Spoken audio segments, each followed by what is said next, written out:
Salut à tous et bienvenue une fois de plus sur cette nouvelle vidéo sur le décryptage de crypto-monnaie. J'espère que vous allez bien les amis, j'espère que vous portez à merveille. Aujourd'hui, on va revenir sur le Saitama parce que depuis 24 heures, le projet Saitama a subi plusieurs chocs et bien sûr, la team, ils ont subi plusieurs chocs.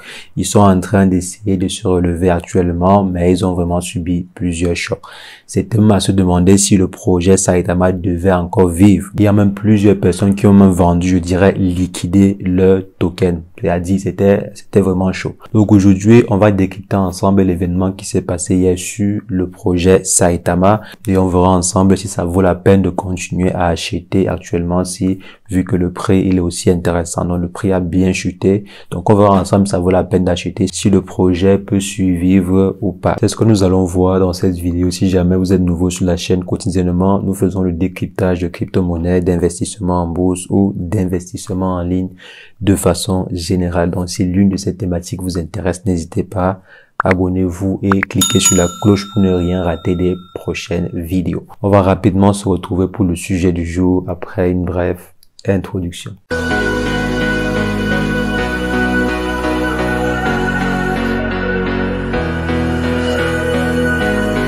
Alors les amis, le projet Saitama a sûrement subi l'un de ses plus gros chocs hier. Donc hier, le projet Saitama ou bien la team derrière le projet Saitama a subi un très gros choc hier. Même la communauté Saitama, ils ont subi un très gros choc hier. Ceci causé en fait par la maladresse de CoinMarketCap. Donc CoinMarketCap a en fait répandu une mauvaise information, soit disant que l'un des partenaires, qui n'est même pas d'abord un partenaire officiel, donc je crois c'est ULD, donc l'un des soi-disant partenaires était arrêté, donc a été arrêté par le FBI et tout. Donc apparemment l'information était fausse ou bien l'information datait de depuis 2010. Donc CoinMarketCap a repris l'information et l'a carrément affiché sur leur site, donc affiché en rouge sur leur site. Lorsqu'on partait sur Saitama, sur CoinMarketCap, on voyait cela bien signifié en rouge. Donc ça a alerté beaucoup de personnes et le pire est arrivé parce que plusieurs personnes ont vendu massivement leur token parce que là, ça ressemblait à un scam et beaucoup de personnes avaient peur que le projet Saitama soit également un scam. Et aussi l'équipe derrière le projet ne communiquait plus assez. Je crois depuis le fiasco du week-end dernier, ils ont communiqué juste 1 à 2 fois maximum. Donc avant l'événement d'hier, ils ont communiqué, je crois, juste une fois sur Twitter. Donc tout le monde se demandait bien où est-ce que la team était passée sur Twitter. Pour pouvoir avoir quelques réactions de la team, il fallait partir dans les groupes Telegram ou bien partir sur le profil personnel de chaque membre. Mais même jusque-là, la communication n'était pas active comme à l'époque parce qu'on était habitué au moins à 2 à 3 tweets par jour. Donc 2, 3, 4 tweets par jour ou bien 2, 3, 4 publications par jour. Même les différents membres de la team publiaient régulièrement. Mais depuis le fiasco, il n'y avait presque pas de publications. On a même vu les publications se supprimer sur le compte YouTube du projet, également sur le compte de Twitter. Toutes les différentes publications relatives à l'événement dernier, l'événement à Las Vegas, ont été supprimées de la toile. Donc, pourquoi? On ne sait pas. Donc, au vu de tout ceci, beaucoup de personnes ont vendu massivement leurs tokens. Et c'est tout à fait normal, c'est compréhensible. Parce que normalement, quand vous avez une entreprise dans laquelle a investi des milliers et des centaines de milliers de personnes, vous devez au moins se rendre compte quand il y a un fiasco ou bien faire un communiqué de presse officiel pour demander vos excuses. Parce que même Tesla, Facebook ou bien Google, lorsqu'il y a un fiasco, les gars font un communiqué de presse pour s'excuser. À forte raison, un projet pareil et en plus, il est communautaire. Donc selon moi, je pense que la team devait faire un communiqué officiel pour s'excuser. Au lieu de supprimer simplement tous les différents éléments relatifs à l'événement, je pense qu'ils auraient dû faire un communiqué pour s'excuser. Là, ça galvanise encore mieux et ça soude les liens avec la communauté. Parce que même jusqu'à présent, s'il y a beaucoup de personnes qui doutent du projet parce que ce n'est pas comme ça que l'on se comporte quand il y a un problème. Mais hier, les gars ont vraiment subi un choc. Les gars ont subi un choc. Il y a eu des pertes, je crois, avoisinant les millions de dollars. Donc, c'était vraiment énorme. C'était énorme.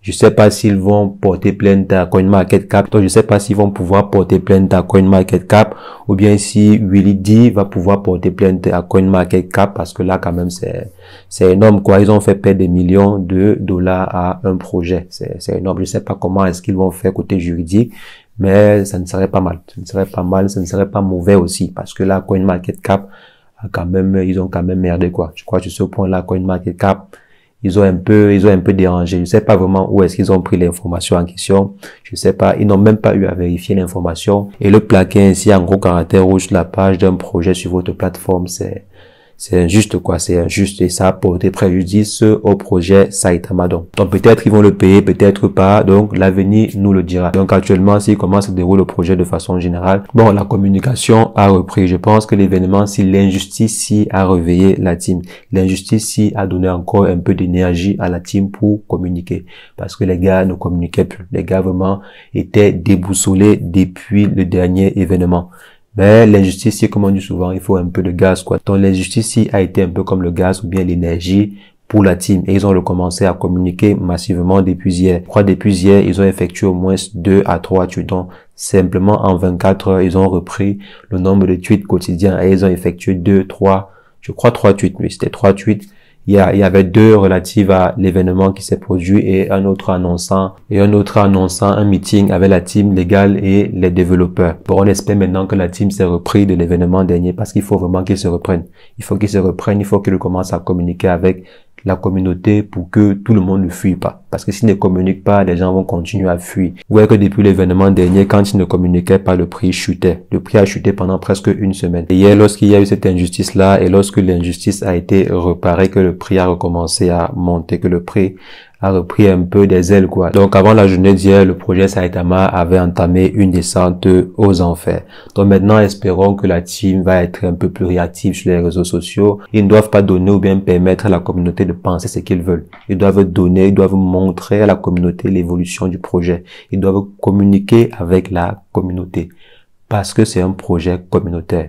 Quand c'est un projet communautaire, c'est une affaire de tout le monde, c'est une affaire de la communauté. Donc, on ne doit pas laisser une communauté de cette façon-ci lorsqu'on est en train de gérer un projet communautaire. Donc, c'était juste une parenthèse. Maintenant, est-ce que le projet va continuer? Est-ce que selon moi, le projet va exploser? Donc là, c'est mon avis à moi. Est-ce que le projet va pouvoir se rétablir? Est-ce que le projet ne va pas chuter du jour au lendemain? Parce qu'on a vraiment vu que le projet était déjà au bord du gouffre. Est-ce que le projet peut continuer? Est-ce que le projet ne va pas mourir du jour au lendemain? Donc, selon moi, je ne crois pas. Selon moi, je ne crois pas pour l'instant. Donc, pour l'instant, c'est vrai, l'événement d'hier était catastrophique, mais ça arrive. Il y a plusieurs projets de crypto-monnaie qui ont été confrontés à des situations pas forcément similaires, mais des situations pareilles. Donc, ce n'est pas une innovation en termes de catastrophe. Plusieurs autres projets, comme j'ai dit, ont subi des chocs pareils et se sont très bien relevés. Donc, je ne pense pas que à cause de ce choc-ci, bon, le projet va disparaître, quoi. Bon, ça c'est mon idée à moi. Ça peut disparaître toujours, mais je pense que ça ne va pas disparaître du jour au lendemain. Et je pense que si l'équipe se réveille, comme ils ont commencé à se réveiller hier, je pense que si l'équipe se réveille, le projet peut également très très bien se réveiller. Je pense que le projet peut reprendre à plein régime si vraiment l'équipe se réveille. Parce que j'ai l'impression qu'ils ont été découragés, ils ont été démoralisés, ils n'ont pas su comment gérer le fiasco du week-end dernier. Donc ils n'ont pas vraiment su comment le gérer. Donc, je pense que si c'est qu'ils reprennent les esprits, c'est qu'ils reprennent une bonne communication, ils reprennent et ils apprennent de leurs erreurs. Surtout s'ils apprennent de leurs erreurs. Parce que s'ils recommencent ainsi, oubliez le projet. Le projet va commencer à dandiner ainsi. Le projet va pomper quelques jours après chuter. Donc, il faudrait vraiment que les différents leaders apprennent de leurs erreurs. S'ils apprennent de leurs erreurs, ils commencent à présenter des meetings un peu plus de qualité, ils commencent à respecter les délais, surtout ça, respecter les délais, ou bien communiquer avec la communauté concernant les retards et autres. Je pense que le projet a des chances de reprendre à plein régime. Donc ça, c'est mon avis à moi. Maintenant, je peux très bien me tromper parce que je ne suis pas dans la tête de ceux qui ont créé le projet en question. Je ne suis pas dans leurs esprits. Je ne sais pas ce qu'ils ont planifié faire. Ils peuvent toujours très bien avoir planifié de vous arnaquer. Ça, c'est tout à fait possible. Mais je pense quand même qu'à l'heure où nous sommes, ils pourraient avoir de très très bonnes intentions. Je pense que le projet pourrait très très bien se développer. Donc, c'est tout ce que je voulais partager. J'espère vraiment qu'ils vont se réveiller. S'ils ne se réveillent pas, les gars, croyez-moi, le projet va chuter encore plus pire. Le projet va perdre même 2-0. Donc, si l'équipe ne se réveille pas derrière, le projet pourra perdre même 2-0.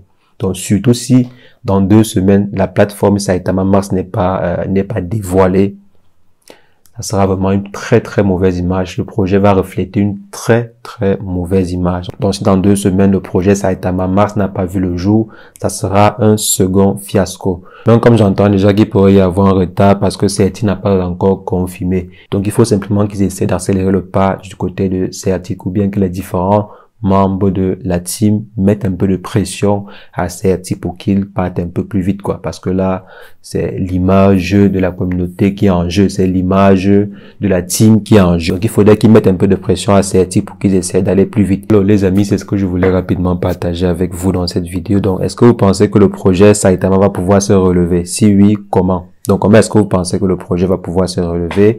Et est-ce que le projet pourra encore atteindre la lune? Donc, comme on dit souvent, est-ce que le projet pourra atteindre les sommets? Si oui, pourquoi? Donc, j'attends vos réactions en commentaire. Je serai ravi d'échanger avec vous dans l'espace commentaire. Et sur ce, on va simplement se reprendre très prochainement pour une nouvelle vidéo sur le décryptage de crypto-monnaies. Mais entre-temps, portez-vous bien. Ciao, ciao.